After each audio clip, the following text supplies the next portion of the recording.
Previously on Dream Realm. On the Dream Realm, I did rape Maris, Cindy, and Lachey.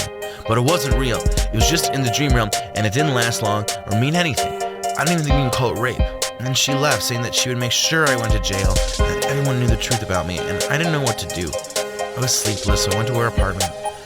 I knocked on the door, and she answered. She tried immediately, screaming, but I grabbed her by the throat. It wasn't even to try and kill her. I just wanted her quiet, and next thing you know, she's unconscious, and I realized I'd have to kill Cindy and Lachey, not because I wanted to, but they would know who killed Maris. There's a bunch of hackers on Dream Realm. They're doing what I'm doing, raping, assaulting people. They've created mods which they can do sexual fantasies with. Some of it's pretty nasty. The hackers behind it, they call the system the Dark Dream Realm, or the Dark Realm. The guy who contacted me was in charge of the hackers and the code. His name, or nickname, username, I suppose, is Marzipan. Are you game to go back tonight? Elias asked as soon as the door was closed behind them. I am, but we barely have anything. Just a hacker named Marzipan.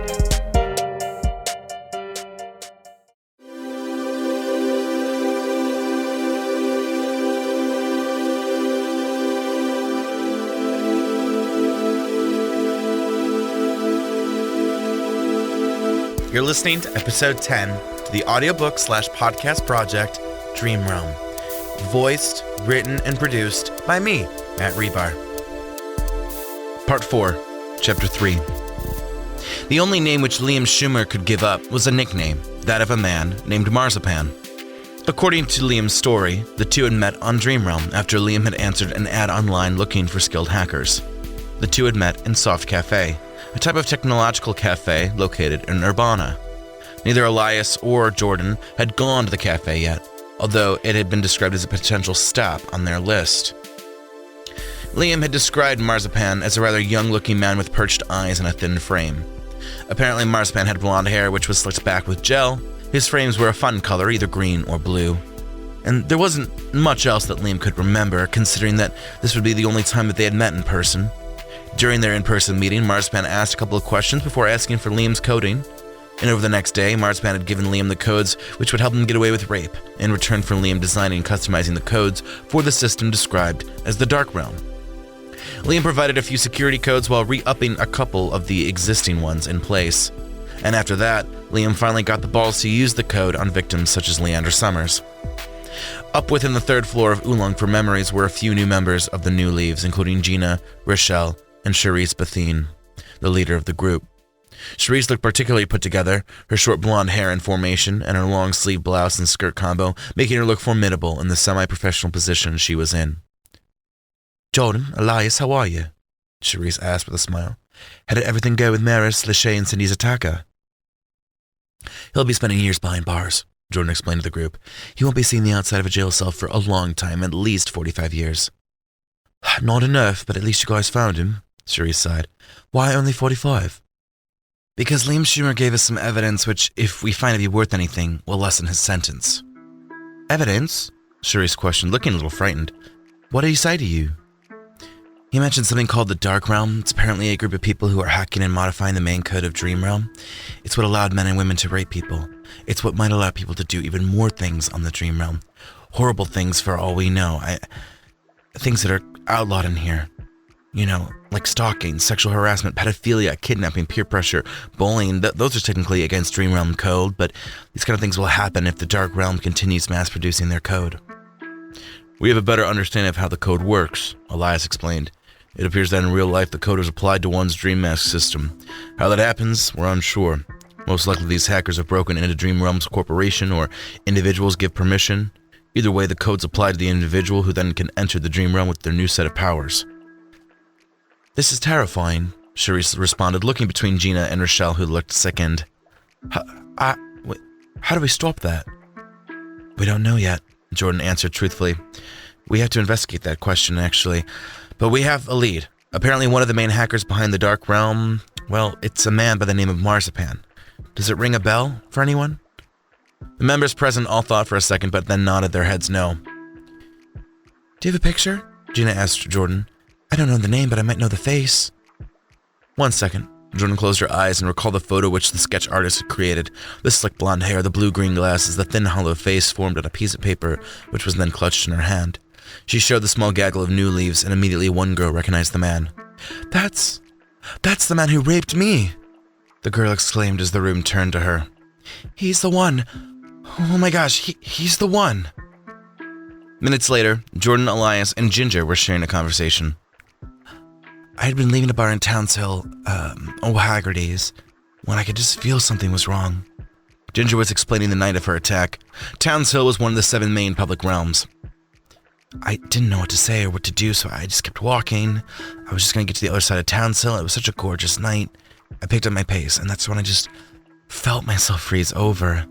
A man was behind me. He immediately grabbed my hand, and the next thing I knew, we were in some kind of house or apartment. I don't think it was a hotel. There was just too many things for it to be a hotel. But he pushed me down on the bed, and I lay there. I was so shocked and so unsure that I didn't want to move. He climbed on top of me. I could feel him down there, and he continued, and I don't want to explain much more. It just still feels fresh after all these months, you know. When did it happen? Jordyn asked. About 10, 11 months ago.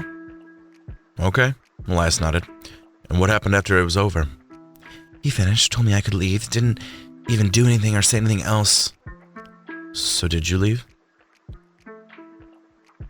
Yes, you know how it is. They make it so that you're trapped, but finally I just got out of the realm, wherever we were at. I just remember appearing in West Coast, and then I just wanted to wake up. So I did, and I was so confused by what had happened. Maybe it was consensual, even though I knew it wasn't, and I went back and forth on my feelings.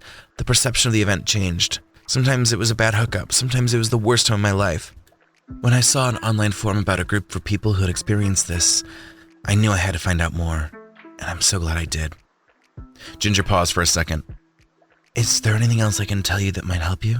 Ginger looked between both Jordyn and Elias. The room where it happened, what did it look like? It was regular. It was decorated lightly. I remember there were a couple of art pieces on the walls, but there was just something to it that didn't feel like a hotel. There was some strewn clothes and open closet with some stuff. It's hard to remember exactly what there was. We'll find Marzipan, Jordyn nodded. I don't know what kind of trouble he'll get into, but we will take him and the Dark Realm down. I know you will, Ginger nodded, because you don't have a choice. They need to be stopped. Ginger left Jordyn and Elias to think, and the two turned to each other with the new information. So do you think Marzipan was testing his code out on Ginger, perhaps others? Jordyn questioned. 10, 11 months ago, that's prior to Liam Schumer's rapes. The organization can't be too old, it's so new and underground, but it's been around less than a year, maybe a little bit more than a year, and Marzipan was creating codes and testing it out in the early stages before letting others try it. Townsville, is there a connection there? Not sure, could be. Should we investigate the bar in Townsville, or should we go investigate softcore? I think we should go to softcore and then we head back to the bar in Townsville. We should go to the order of our leads. Okay. Immediately both of them vanished and arrived somewhere else in Urbana. Chapter 4. A younger Elias DeAngelo sat down across from Academy Captain Louisa Montaz. Elias was both physically and emotionally younger, having not gone through the experiences which would later cut into his attitude. He would not become sour, but this future would lessen the positivity he had for the human spirit and condition. How did you think you did on your final examinations? Montaz questioned, eyeing Elias with neutrality. She did not give indication of how Elias had done, as she had with all of her students. Neither did she indicate that she cared about the man standing across from her. Her brow was not furrowed, but inclined with intrigue. She wondered what kind of future could blossom from the Academy police cadet in front of her, especially in a city booming with populations and diversity, filled with people trying to make quick money, perhaps with the worst intentions in America.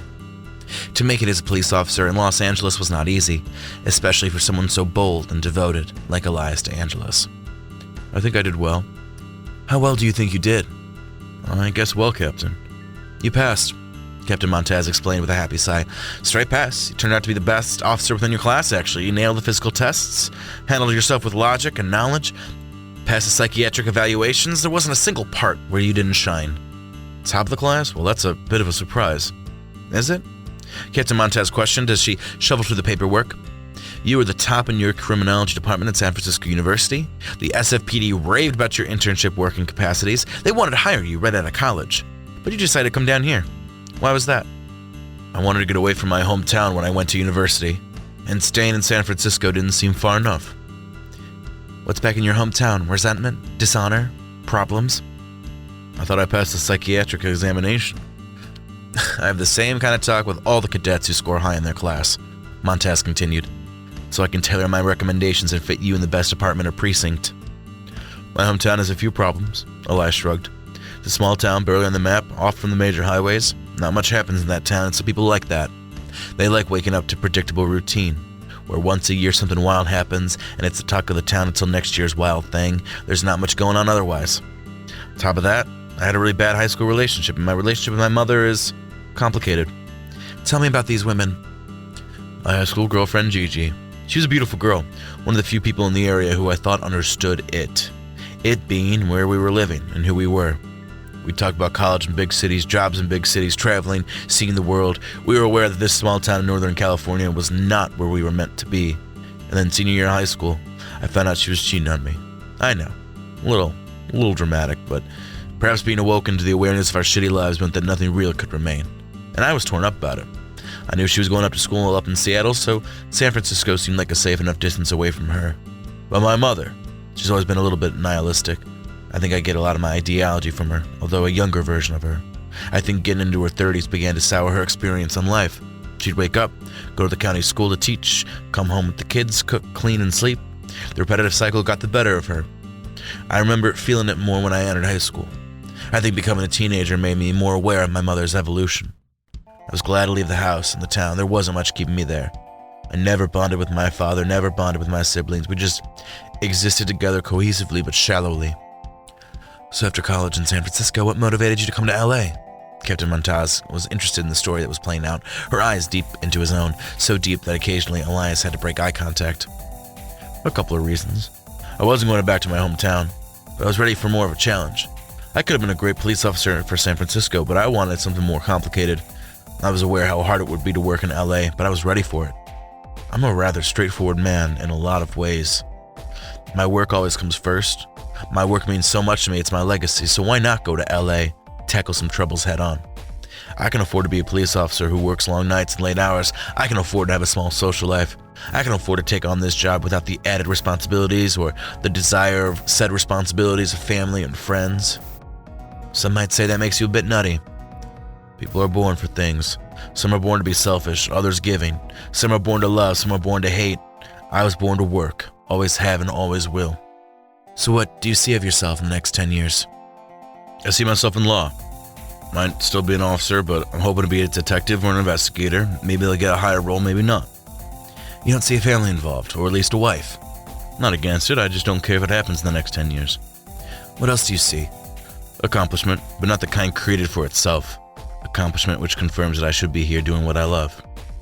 Does this need for accomplishment come from your lackadaisical hometown which created no such accomplishment? Maybe. What is it that you love?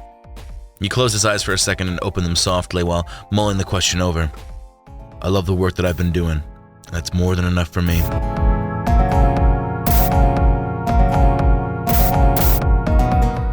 Chapter 5. Soft Cafe was a rather weird name for the establishment, which was filled with computers, laptop, and technology. Jordyn and Elias seemed out of place as bundles of geeks played all sorts of card and board games. Learners had headphones plugged into their laptops.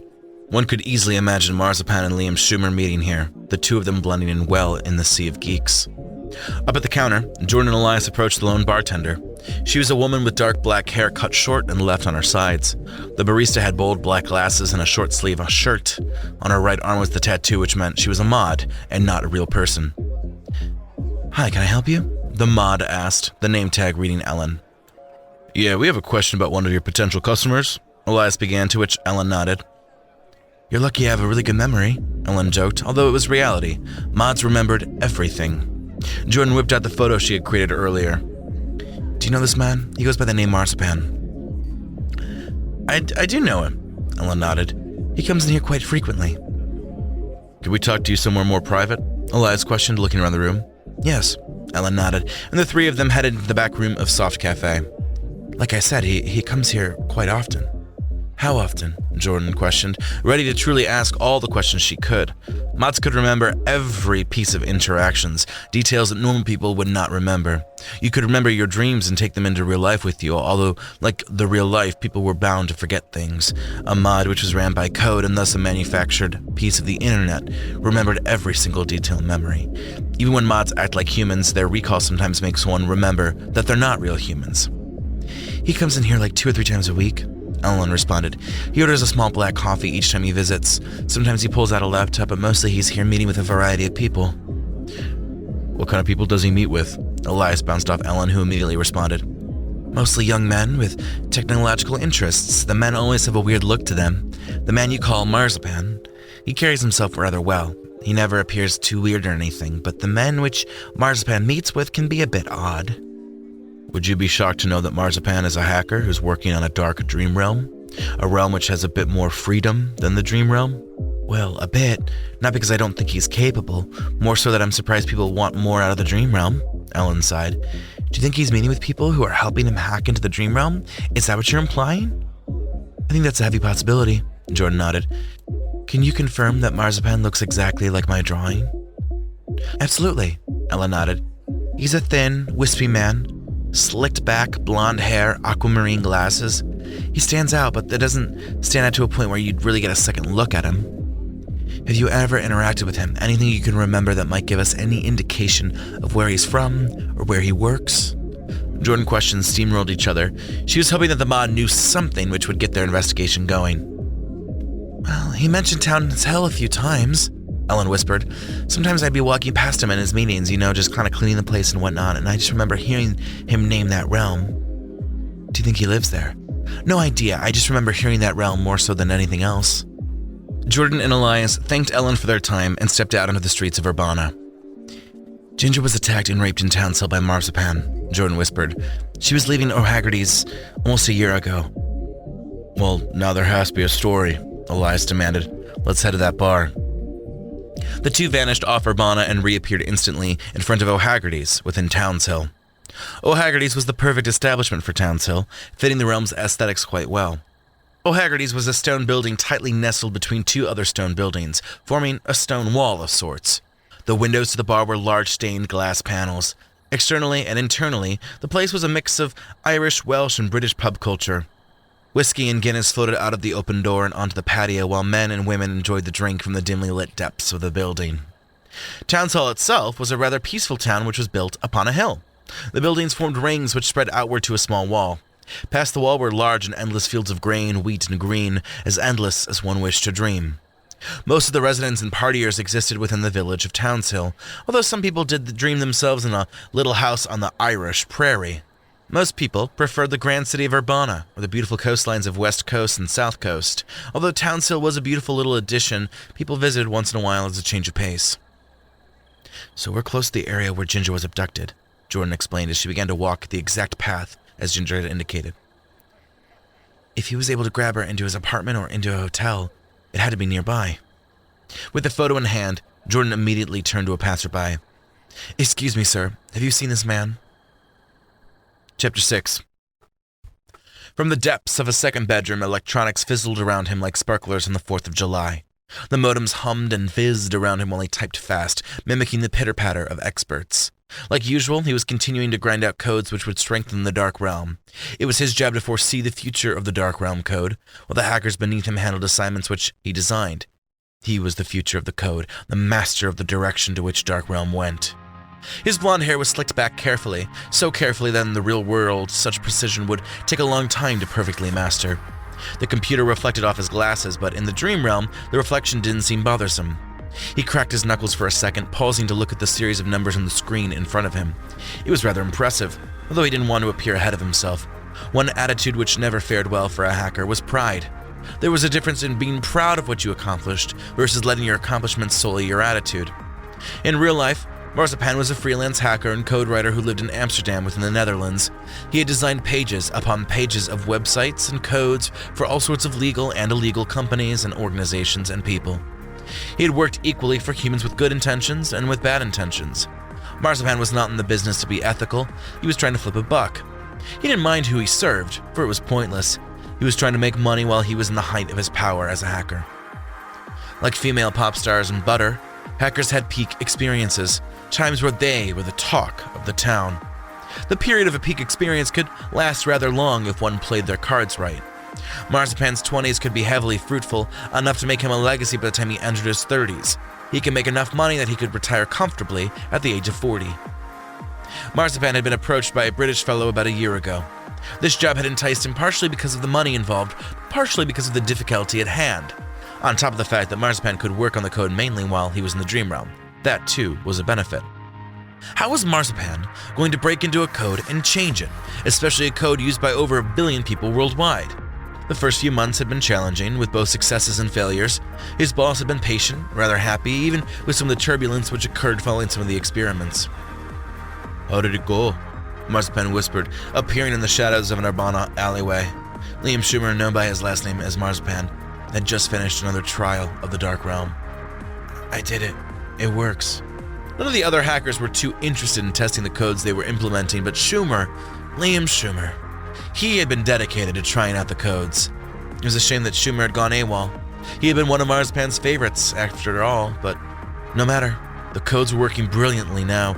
Those who bought their codes and used them were enjoying the liberation of their Dream Realm experiences, and with the amount of money they were making prior to an official rollout was almost obscene. He couldn't imagine what would happen to an official rollout, although there was some worry that there would be some kind of leak and that the people would find out about their technology per se. But thank goodness his work wasn't illegal.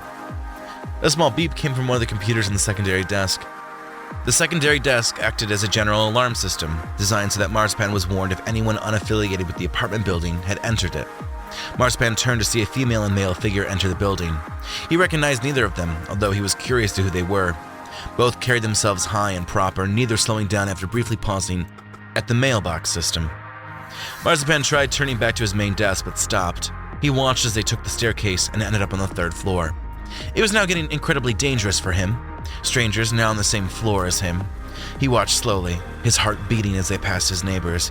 His eyes opened wide, his body going into a panic as the 2 strangers arrived at his door. Without a single moment of hesitation, Marzipan vanished just before there was a knock on the front door. Chapter 7. A woman had been the one to explain that she knew the man, who was a neighbor of sorts within Townshill. She had pointed them in the direction of the building, explaining that the man's name was Jacob Drewinski. There was a high chance that Jacob Drewinski was a fake name, although there was no way to know that off the top of their heads. "We'll have to inspect if there truly is a person named Jacob Drewinski, but I don't think Marzipan would use his real name, but stupider things have happened." Elias explained as they took to the staircase. The climb to the 3rd floor was somewhat quick, and both Jordyn and Elias were itching with anticipation when they arrived outside of the door which belonged to Jacob Drewinski. Elias knocked casually, but it was clear after a brief pause of time that there would be no response. "Well, what do we do?" Jordyn questioned. "Do we come back?" "We're not in the real world." Elias smiled as he immediately began kicking down the door. He was successful, the door breaking away easily as if made of wet paper. "There's no rule stopping us from entering Marzipan's apartment." This would not be like any ordinary police investigation. They couldn't take any trace evidence, nor could they truly be sure that the crime happened automatically within the apartment. Marzipan could have changed the appearance of the apartment with ease, dreaming up new designs in lieu of the rapes he committed. However, upon entry, the apartment seemed rather minimal. There was some new appearing and rather unused furniture which mingled with the kind of prop and decor you'd find at a basic home and garden store. There were no photos, just a little bit of art. The kitchen looked emptier, all the food keeping only to the fridge and freezer, granite counters looking crystalline and pure. "He keeps the place neat," Jordyn muttered. "It doesn't look like he's even used the kitchen or the living room." "This could easily be a place strictly for work and crimes," Elias explained. "Besides, he doesn't need to eat or host guests in the Dream Realm. If there was a mess, all he'd have to do was believe it to be cleaned." It was easy to exist in the Dream Realm. You weren't reliant on food, sleep, or water, nor did shelter or space matter since you could create it. Elias and Jordyn moved to the bedroom, and Ginger's description of the bedroom in which she was raped came to life. There were a few clothes on the chair and the desk of the room, although otherwise the room was empty. The bed was large, furnished with navy blankets and lighter blue pillows. A couple art pieces hung on the walls of the room, none of them powerful, but rather the neutral type of art, the kind of art that didn't really make you feel any type of way, but was just purely there for visual aid. "This room looks exactly like the room Ginger described." Jordyn nodded as she continued to stroll through the room. "It's not a hotel room, but it's close to it." "I wonder how many other people were taken advantage of." How many other lives were destroyed partially? Elias added, looking around the room in the vague hope that evidence of trauma would become available. It makes you wonder. It truly does, Jordyn nodded. There's no photos of Marzipan, nothing confirming that his appearance is as explained by Schumer.